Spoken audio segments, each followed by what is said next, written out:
Good evening, students. Welcome to my e-class. Today, I am going to teach 3 questions written by Leo Tolstoy. So, before I start, I would like to give a short account of the writer. Leo Tolstoy's full name is Lev Nikolaevich Tolstoy. He is a Russian author. He was born in 1828. He passed away in 1910. He is regarded as one of the greatest novelists in the history of world literature. His famous novel is War and Peace, and another one is Anna Karenina.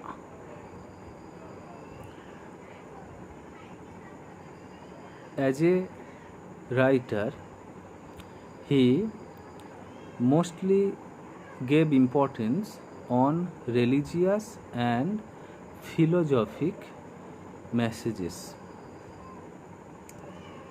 He took inspiration from Gospels of Christ. যীশু খ্রিস্টের জীবনী এবং তার বাণী এবং কার্যকলাপ নিয়ে যে বইটি লেখা হয়েছে সেটাকে গসপেল অফ ক্রাইস্ট বলা হয়। সেই গসপেল অফ ক্রাইস্ট বই থেকে তিনি অনুপ্রেরণা পেয়েছিলেন। আমরা জানি যীশু খ্রিস্টের প্রধান যে ধর্ম খ্রিস্ট ধর্ম হলেও তার কাছে ছিল মানব ধর্মই প্রধান।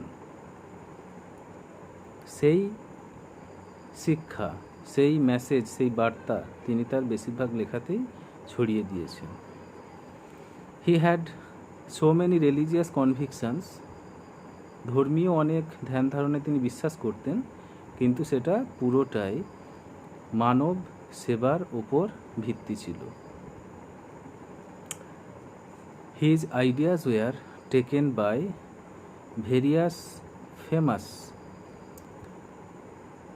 political leaders all around the world. সারা বিশ্বের যে সমস্ত বিখ্যাত রাজনৈতিক নেতারা আছে তারা তার আদর্শে অনুপ্রাণিত হয়েছিলেন। তার মধ্যে একটা বিখ্যাত ভারতবর্ষের নেতার নাম বলছি, তোমরা সবাই জানো, এম.কে. গান্ধী, মোহনদাস করমচাঁদ গান্ধী, যেটাকে আমরা গান্ধীজি বলে জানি।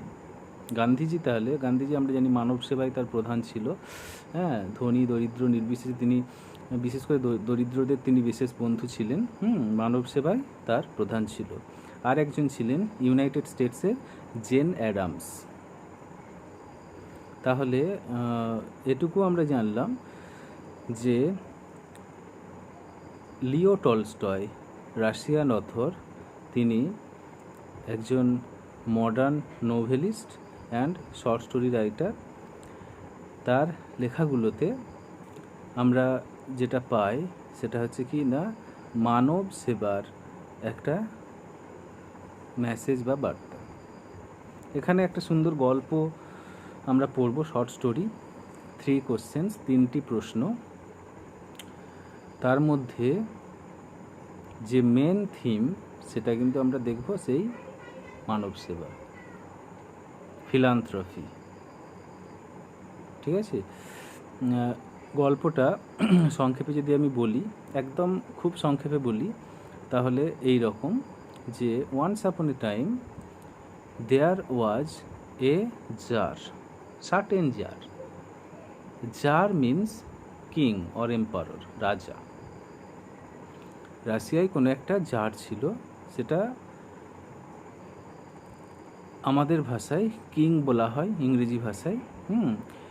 সেই রাজার মনে একবার 3 questions arose in his mind. তার মনে 3টি প্রশ্নের উত্তর উদয় হয়েছিল। তিনি মনে করতেন যে এই 3টি প্রশ্নের সঠিক উত্তর তিনি যদি জানেন এবং অ্যাপ্লাই করেন তাহলে তিনি প্রত্যেকটা কাজেই সফল হবেন। এবার 3টি প্রশ্ন কি? একটা হচ্ছে, what is the most important time to begin any work? যে কোনো কাজ শুরু করার সবচেয়ে গুরুত্বপূর্ণ সময় কোনটা? আর second question, who are the most important people to deal with? আমরা কাদের সঙ্গে মিশবো, সবচেয়ে গুরুত্বপূর্ণ মানুষ কারা, কাদের কথা শুনবো? থার্ড কোশ্চেনটা ছিল, what is the most important work to do? সবচেয়ে গুরুত্বপূর্ণ কাজ কোনটা যেটা আমরা করব? তাহলে এই তিনটি প্রশ্নের উত্তর তিনি জানতে চেয়েছিলেন, একদম সঠিক উত্তর। সেই জন্য তিনি গোটা রাজ্যে ঢেঁড়া পিটে দিয়েছিলেন, অ্যানাউন্স করে দিয়েছিলেন, অফিসিয়াল অ্যানাউন্সমেন্ট, যেটাকে প্রোক্লেমেশন বলা হয়। তাতে করে যেহেতু তিনি একটা পুরস্কারেরও ব্যবস্থা করেছিলেন, যে সঠিক উত্তর দিতে পারবে প্রত্যেকটা প্রশ্নে তাকে একটা গ্রেট রিওয়ার্ড বা একটা বিশাল বড় পুরস্কার দেওয়া হবে, সুতরাং অনেক পণ্ডিতেরা এসে ভিড় করতে লাগলো। স্কলার্স, লার্নড মেন, প্রথম দল এসে তারা প্রথম প্রশ্নের উত্তর দিল এই রকম যে সঠিক সময় নির্ণয় করার জন্য আমাদের একটা টাইম টেবিল তৈরি করতে হবে এবং সেই টাইম টেবিল অনুযায়ী আমাদেরকে কাজ করতে হবে, এবং যে সময়ে একটা ইম্পর্টেন্ট কাজ করা হয়ে যাবে সেটাই হবে গুরুত্বপূর্ণ সময়। তাহলে রাজা জানতে চাইছেন সঠিক সময় কোনটা যেখানে তিনি কাজ শুরু করবেন, যে সময়ে। এখানে তারা উল্টো দিক দিয়ে বলছে যে সময় সারণী তৈরি করে কাজ করবে, কোনো একটা সময়ে যেটা গুরুত্বপূর্ণ কাজ করবে সেই সময়টাকেই গুরুত্বপূর্ণ সময় বলে ধরে নেবে। তাহলে উত্তরটা উপযুক্ত হলো না, সুতরাং তিনি তাদেরকে পুরস্কার দিলেন না। হ্যাঁ, আবার একদল বললেন যে সঠিক সময় নির্ণয় করার জন্য আমাদেরকে কি করতে হবে না, চারপাশে যে সমস্ত কাজ ঘটে চলেছে সব কাজেই মনোনিবেশ করতে হবে। ঠিক আছে, এবার একটা মানুষের পক্ষে সব কাজে মনোনিবেশ করা, অ্যাটেন্ড করা সম্ভব নয়, সুতরাং এটাও বাদ দিলেন। 3 নম্বর, একদল বলল যে রাজাকে কাউন্সিল তৈরি করতে হবে, একটা সভা পরিষদ, যারা তার সঠিক সময় নির্ণয় করে দেবেন। এটাও ঠিক মনোপুত হলো না, তার কারণ যে কিছু পার্সোনাল কাজ থাকে প্রত্যেক মানুষের, যেগুলো কোনো কাউন্সিল সভা পরিষদদের কাছে আলোচনা করা যায় না। আমি কখন ভালোবাসবো কাকে, হ্যাঁ, আমি কখন, আমার কখন খিদে পাবে, এই যে পার্সোনাল ব্যাপারগুলো, এগুলো কখনোই পরিষদদের কাছে আলোচনা করা যায় না, সুতরাং তাদের সঙ্গে সঠিক সময়ে আলোচনা করা উচিত হবে না। আবার একদল এসে বলল যে অনলি ম্যাজিশিয়ানস নো দ্যাট, কেবলমাত্র জাদুকররাই জানেন সঠিক টাইম বা সময় কোনটা। এটা সম্পূর্ণ আনসাইন্টিফিক, সুতরাং তিনি এটা মেনে নিলেন না, তাদেরকে পুরস্কার দিলেন না। এবার দেখ সেকেন্ড কোশ্চেন এর উত্তরে কয়েকজন বলল যে সঠিক মানুষ হচ্ছে কারা না, প্রিস্ট, পুরোহিত। আর একদল বলল কাউন্সিলর্স, সভা পরিষদ। আর একদল বলল ডক্টরস, আর একদল বলল ওয়ারিয়র্স, মানে সোলজার্স, সৈনিকরা। এবার এখানে একটা প্রশ্ন যে এতগুলো উত্তর কেন আসবে? হ্যাঁ, কাউন্সিলর দরকার, রাজত্ব চালাতে গেলে কাউন্সিলর দরকার, প্রিস্ট, পুরোহিত দরকার, যোদ্ধা তো অবশ্যই দরকার, ডাক্তার না হলে চলবে না। কিন্তু রাজা জানতে চাইছে কে বা কারা হয় সঠিক মানুষ, যাদেরকে আমি যাদের সঙ্গে মিশবো, যাদের কথা শুনবো।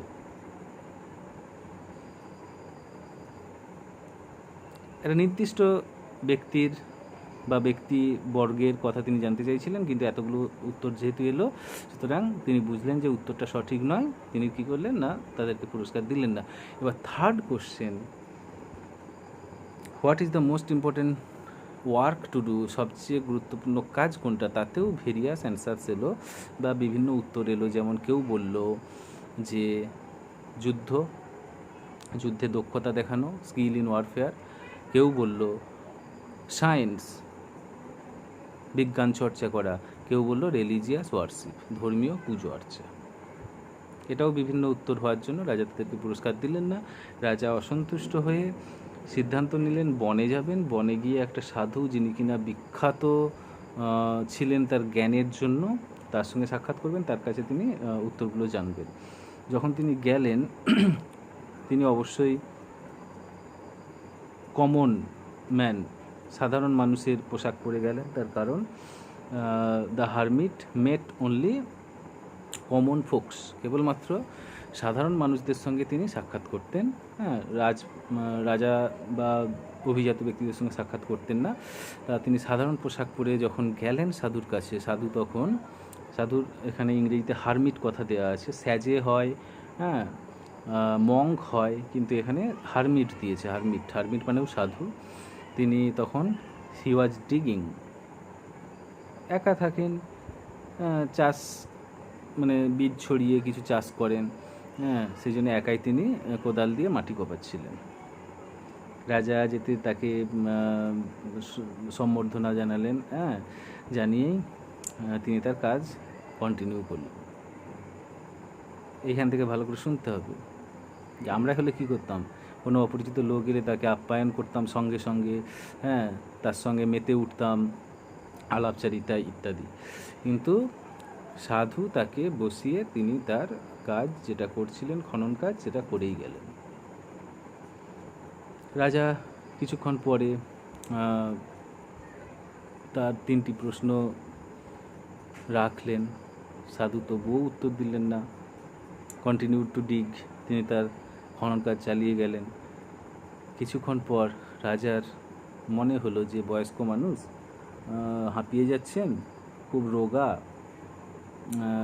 দুর্বল মানুষ, তিনি মাটি খনন করার মতো একটা কঠিন কাজ করছেন, ভাল লাগছে না, হাঁপিয়ে যাচ্ছেন। ওই জন্য তিনি কী করলেন, রিকোয়েস্ট করলেন কোদালটা দিতে তাকে। রাজা নিজে মাটি কোপালেন। 2 ঘন্টা কেটে গেল, সূর্য অস্ত যেতে শুরু করলো, তবুও সাধু তার প্রশ্নের উত্তর দিলেন না। সাধু একবার বলেছিলেন যে তুমি বিশ্রাম নাও, আমি আবার মাটি কোপাই, কিন্তু রাজা তাকে কোদাল দিলেন না, রাজা নিজেই মাটি খনন করলেন। শেষে যখন সূর্য ডুবে যাচ্ছে গাছের আড়ালে, তখন রাজা কিছুটা বিরক্ত হয়েই বললেন যে আপনি যদি না বলেন তাহলে বলুন, আমি চলে যাব এক্ষুনি, আর আপনাকে প্রশ্নের উত্তর দিতে হবে না। ঠিক সেই মুহূর্তে বনের ভেতর থেকে একটা পরিচয় এখানে দেওয়া আছে, খালি এ বার্ডেড ম্যান, আননোন, অজানা একটা দাড়িওয়ালা মানুষ দৌড়ে বেরিয়ে আসছে। এর প্রসঙ্গ ঘুরিয়ে দিয়ে সাধু বললেন, let's see who it is, দেখা যাক কে ওটা আসছে। লোকটা পেট চেপে ধরেছিল আর পেটের মধ্য থেকে গলগল করে রক্ত বেরোচ্ছিল। এসে ওদের কাছে পড়ে গেল এবং অজ্ঞান হয়ে গেল। রাজা সঙ্গে সঙ্গে কী করলেন, রাজা হয়েও, হ্যাঁ, একে তো তিনি মাটি কুপিয়েছেন, এত পরিশ্রমের কাজ করেছেন, তার উপর আবার ওই লোকটাকে সেবা করতে শুরু করলেন। তার নিজের কাছে থাকা রুমাল আর হারমিটের কাছে থাকা তোয়ালে দিয়ে বারবার রক্তের জায়গাটা মুছে দিতে লাগলেন, নিংড়ে আবার ধুয়ে দিতে লাগলেন, আবার রক্ত মুছিয়ে দিতে লাগলেন। এইভাবে রক্ত থামিয়ে তিনি ব্যান্ডেজ বেঁধে দিলেন। লোকটা তারপরে জ্ঞান ফিরে জল খেতে চাইলো, রাজা জলও এনে দিলেন, ফ্রেশ ওয়াটার। এবার সন্ধ্যা হয়ে গেছে, লোকটাকে তো বাইরে রাখা যায় না, বন। তখন রাজা সাধুর সাহায্যে লোকটাকে নিয়ে এসে সাধুর চৌকিতে শুইয়ে দিলেন। লোকটা চোখ বুজিয়ে ঘুমিয়ে পড়ল, সাধু বাইরে ঘুমিয়ে পড়ল। আর রাজা এতটাই ক্লান্ত ছিলেন, তিনি চৌকাঠেই মানে গুটিসুটি মেরে বসে ঘুমিয়ে পড়লেন। ক্লান্ত থাকার কারণ আমি আগেই বলেছি। এবার সকাল হতে রাজা চোখ মেলতেই দেখেন চৌকিতে বসে থাকা সেই দাড়িওয়ালা লোকটা। সে আগেই ঘুম থেকে উঠেছে এবং রাজার দিকে তাকিয়ে আছে। রাজা চোখ মেলতেই সঙ্গে সঙ্গে লোকটা বলে উঠল, ফরগিভ মি, আমাকে ক্ষমা করবেন। রাজা অবাক হয়ে গেল, I do not know you, আমি আপনাকে চিনি না, so there is nothing to forgive you for, তোমাকে ক্ষমা করার কিছুই নেই। তখন সে তার পরিচয় দেবে যে you do not know me but I know you, you are that enemy of mine, I am that enemy of yours, যে আমি আপনার সেই শত্রু যে প্রতিজ্ঞা করেছে আপনাকে হত্যা করবে, because you executed my brother, আপনি আমার ভাইকে হত্যা করিয়েছেন এবং সম্পত্তি কেড়ে নিয়েছেন, আমি প্রতিজ্ঞা করেছি আপনাকে হত্যা করব। তাই আমি তককে তককে ছিলাম, এতদিন একা পাইনি, আজকে দেখলাম যে আপনি আপনার বডিগার্ডদেরকে বনের ধারে রেখে আপনি একা বনে প্রবেশ করছেন। আমি এখন পড়াচ্ছি, একটু পরে আসবি, একটু পরে আসবে, আমি পড়াচ্ছি, চলে যা এখন, এখন এখন যা, এখন যা, আমি এখনো 5-6 মিনিট পরে আসবি, যা যা যা, চলে যা। এবার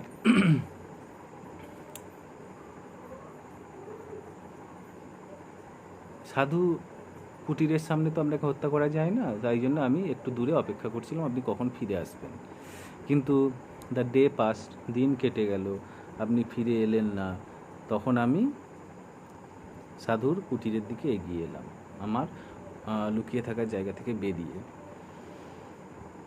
কিন্তু আপনি আসছেন না দেখে আপনার বডিগার্ডরাও বনের ধার থেকে ভেতরে ঢুকতে শুরু করেছিল এবং তারা আমার মুখোমুখি হয়ে যায়। তারা আমাকে চিনে ফেলে, তার কারণ তারাই হত্যা করেছিল আমার ভাইকে আপনার নির্দেশ মতো। আমাকে তারা ভালো করেই চেনে, সুতরাং আমাকে তারা এইভাবে আঘাত করে এবং আমার পেটে এই বড় ক্ষত সৃষ্টি করে এবং আমি মারাই যেতাম যদি না আপনি আমার ব্যান্ডেজ বেঁধে দিতেন এবং আমাকে মানে এইভাবে সেবা শুশ্রূষা করতেন। আমাকে ক্ষমা করে দিন, আমি যদি বেঁচে থাকি তাহলে আমি চিরকাল আপনার দাস হয়ে থাকব এবং আমার ছেলেদেরকেও একই কাজ করতে বলবো। প্লিজ ফরগিভ মি, অনুগ্রহ করে আমাকে ক্ষমা করে দিন। এবার রাজা ভাবতেই পারেননি যে এরকম একটা চরম শত্রু যে কিনা তার প্রাণ নিতে চেয়েছিল, সে এত সহজে তার বন্ধু হয়ে যাবে।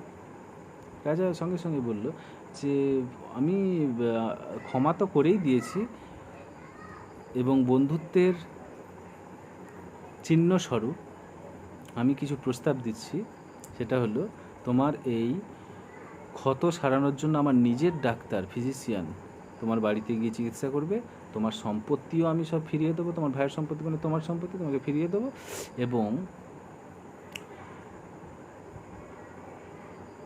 তোমার সঙ্গে আমার যে ফ্রেন্ডশিপ, বন্ধুত্ব, সেটা চির অটুট থাকবে। নমস্কার জানিয়ে আহত লোকটা, দাড়িওয়ালা লোকটা বেরিয়ে গেল। রাজা ভাবলেন যে ঠিক আছে, খুশি হলেন যে যাক একটা শত্রু অন্তত বন্ধু হলো। তা 3টি প্রশ্নের উত্তর তো জানা হলো না, শেষবারের মতো সাধুর কাছে যদি জানা যায় বলে তিনি বাইরে বেরিয়ে এলেন। খুঁজে খুঁজে দেখলেন যে যেখানে তিনি কালকে মানে গতকাল মাটি কপিয়েছিলেন সেখানেই সাধুকে পাওয়া গেল। সেখানে বীজ ছড়াচ্ছিলেন তিনি হাঁটু গেড়ে বসে। গিয়ে শেষবারের মতো তাকে প্রশ্নগুলো করলেন যে শেষবারের মতো বলছি, আপনি উত্তরগুলো দেবেন, নাহলে আমি চলে যাব। তখন অবাক করে দিয়ে সাধু বলছে, you have already been answered, তোমাকে ইতিমধ্যে উত্তর দেওয়া হয়ে গেছে। How? What answer? How answered? কী উত্তর দিয়েছেন, কীভাবে উত্তর দিয়েছেন? তখন সাধু ব্যাখ্যা করছে যে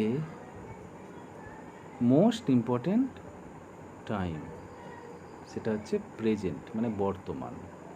প্রেজেন্ট এমন একটা সময় যাতে আমাদের সমস্ত পাওয়ার থাকে, অতীতের ওপর কোনো হাত থাকে না, আর ভবিষ্যৎকে আমরা নিয়ন্ত্রণ করতে পারি না। সুতরাং প্রেজেন্ট যেটা, সেটাই মোস্ট ইম্পর্ট্যান্ট টাইম। সেই সময়ে যে কাজ সেটাই করা আমাদের উচিত। যেমন তুমি যখন আমার কাছে এলে, তুমি দেখলে যে আমি মাটি খনন করছি, তাহলে ওই সময়টাই ছিল তোমার কাছে এবং আমার কাছে সবচেয়ে গুরুত্বপূর্ণ সময়। তুমি দেখলে যে আমি ক্লান্ত হয়ে যাচ্ছি, তুমি আমাকে সাহায্য করার জন্য আমার কোদাল নিয়ে তুমি আমার জায়গায় মাটি খনন করে দিলে। সুতরাং এটা মনে রাখবে যে বর্তমান সময়ে যে মানুষ তোমার কাছে থাকবে সেই মানুষই হচ্ছে সবচেয়ে গুরুত্বপূর্ণ মানুষ। সে বন্ধুই হোক, শত্রুই হোক, হ্যাঁ, তা সেটাই তোমার গুরুত্বপূর্ণ মানুষ। আমি যদি তোমার কাছে গুরুত্বপূর্ণ না হতাম সেই সময়, তুমি যদি বিরক্ত হয়ে পালিয়ে যেতে, তাহলে তোমাকে ওই দাড়িওয়ালা লোকটা আক্রমণ করতো এবং তুমি মারা যেতে, তাই নয় কি? আবার ওই লোকটা যখন অসুস্থ হয়ে তোমার কাছে এলো বা আমার কাছে এলো, সেবা যদি তুমি না করতে, তাহলে মানে এত সহজে তার বন্ধু হতে পারতে না, বংশ পরম্পরা ওর ছেলেরাও তোমার প্রাণের পিছনে পড়ে থাকতো। বডিগার্ড যদি তাকে মেরেও দিত, ওর ছেলেরা কিন্তু তোমাকে হত্যা করতো। তাহলে বর্তমান সময়ে যে লোকটা তোমার সামনে থাকবে, তার সেটাই হচ্ছে তোমার গুরুত্বপূর্ণ বা তোমার সবচেয়ে মোস্ট ইম্পর্ট্যান্ট পিপল বা সব গুরুত্বপূর্ণ মানুষ। আর একদম এই গসপেলের যে আমি বললাম অনুপ্রেরণা বা বাণী বা শিক্ষা, একদম ওই শেষ প্রশ্নটাতে তিনি দিলেন। হ্যাঁ, সেটা হচ্ছে কি সবচেয়ে গুরুত্বপূর্ণ কাজ কোনটা না, বর্তমান সময়ে যে লোকগুলো তোমার কাছে থাকবে তার উপকার করাই হচ্ছে তোমার সবচেয়ে গুরুত্বপূর্ণ কাজ। যেমন আমি তোমার গুরুত্বপূর্ণ মানুষ ছিলাম, ওই সময় তুমি মাটি খনন করলে, তোমার প্রাণ বাঁচলো। আবার ওই লোকটা যখন এলো তার সেবা করলে, তুমি তার বন্ধু হলে। এবং রাজাকে সাধু এটাও বলছে যে ফর দ্যাট পারপাস অ্যালোন, কেবলমাত্র ওই উদ্দেশ্যেই god has Saint man into this world, এই পৃথিবীতে ঈশ্বর মানুষকে পাঠিয়েছে এই জন্যই, মানুষের সেবা করার জন্য। তাহলে আমি পুরো 3 কোশ্চেন গল্পটা আলোচনা করে দিলাম। কাল পরশু করে পড়াবো, বই কাছে রাখবে তোমরা। আর আজকে কিছু নোটসও দিয়ে দিচ্ছি, আর কিছু গ্রামারের টাস্ক দিয়ে দিচ্ছি, তোমরা নিজেরা প্র্যাকটিস করবে। Thank you. Stay home, stay safe. এটা বলার অপেক্ষা রাখে না, আজকেই যেমন 4 তারিখ আমি ভুলে গেছি, আজকে 5 তারিখ মনে করে একজনকে উইশ করে দিয়েছি বার্থডে, মানে কোন দিন কিছু মনেই থাকছে না। যাই হোক, থ্যাংক ইউ।